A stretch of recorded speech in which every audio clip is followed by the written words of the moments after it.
Subscribe to our channel and press the bell icon to never miss an update.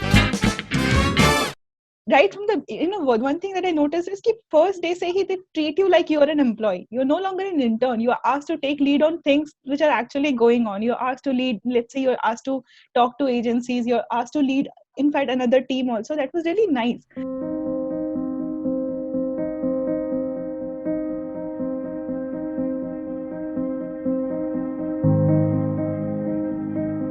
When you join a college like I am, again, there's this perception around, getting into finance or getting into consulting. And many people, just try to follow the herd.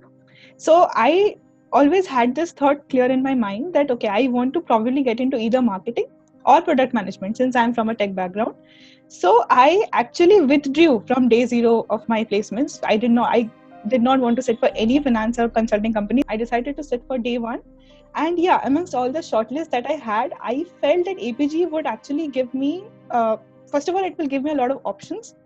And since it's such a big firm, I'll definitely get a lot of visibility there. So that was the main reason I wanted to work for ABG.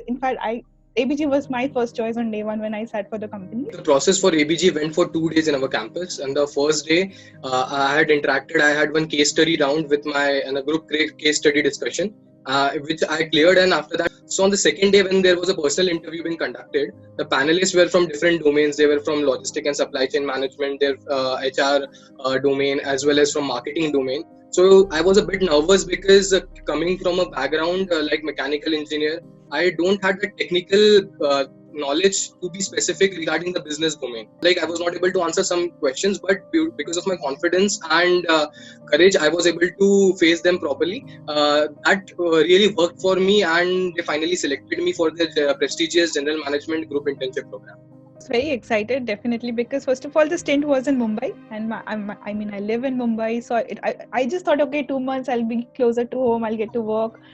Plus, I genuinely love meeting new people, so I thought I'm going to meet 41 other interns and definitely will learn a lot amongst each other. Work from home, will it be really a work, or will it be just for the sake of saying work from home?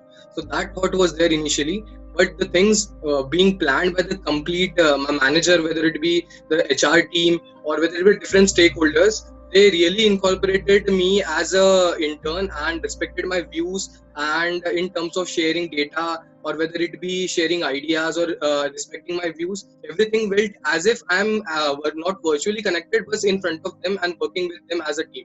And I remember talking to my manager as well, saying that I don't know how to work on it, I don't have a background. And yes, but things became easy because we have daily meetings scheduled, and all the information and data is being provided by the managers, and even they conducted the ice-breaking sessions like happy hours and so on to make the interns so comfortable with each other. Right from the one thing that I noticed is that first they say they treat you like you're an employee. You're no longer an intern. You are asked to take lead on things which are actually going on. You're asked to lead, let's say you're asked to talk to agencies, you're asked to lead, in fact, another team also. That was really nice.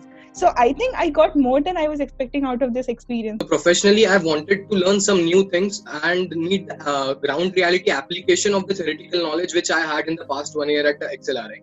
To be frank, I don't have much expectations before, because as it is a work from home and I don't know how it goes on, and I only wanted to evolve as a new version of myself. My project was profitability optimization for top channel partners for Birla White Ultratech Cement in North Zone. So my work was to first identify the return on investment, that is ROI, for top 25 stockists in the North India. So I went ahead and calculated that. For that, I required a detailed template for in which different factors which are affecting an ROI of a particular stockist need to be incorporated. So my project is on the joint venture that is being established by the ABI and a German company. So it is about to start. I need to develop a sales plan and the marketing strategy of how to start and how to get the sales on the process. And I was not much aware of the product, and I had my apprehensions ki putti mein to what can I contribute, what else can I do. But then yeah, I couldn't have been more wrong at that moment. So what I realized the nuances of this industry also. Then my manager, again, he was very he already understood my apprehensions in the beginning, and he told me that, trust me, you are going to actually learn a lot in this field, because here you will be working on all the 4 P's of marketing, and you're actually going to get a real flavor of how an entire product is rolled out into the market, right from its inception, from its communication and marketing strategy till your final launch. The initial brief of my project actually had 15 days of sales visit only. Like, we visit the retailers, we visit our stockists, we understand the market sentiment of the product, and then that's when we can actually devise a strategy. So that got hindered, unfortunately, because of the lockdown. But in my case, I was able to overcome, because my manager asked me to get in touch with all the state heads in India that we have. So in Birla White, we have 31 logical states.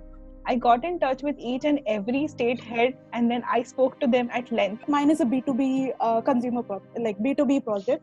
So I don't need to go for the consumer side market analysis.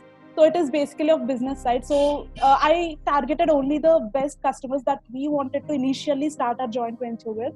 So I talked to those heads. So according to me, ABG expects a right balance of all 5 values, that are integrity, passion, seamlessness, commitment, and speed. In my first interview itself, I noticed that they were looking for a long-time commitment from an intern as well. First of all, like, even my manager says these things, that always be willing to learn. Keep aside your ego. Try to learn from anyone possible in the field. So for me, the major takeaway will be the real-time application of all the theoretical knowledge which I had at XLRI. Like how to deal in a business, how to think about, and how to have a 360-degree approach. Like not looking to a matter in one perspective, but having like the perspectives of many. I think my journey was really facilitated well because of the support I got in terms of my team members or in terms of projects. Good thing is, despite being in a lockdown, I'm working on live projects. Some of these are going to be launched in the upcoming months, so that's actually very exciting. And I never imagined that even in a work from home scenario, I would get to work on projects that are going to go live in the next month, in fact. So yeah, the journey has been definitely very exciting.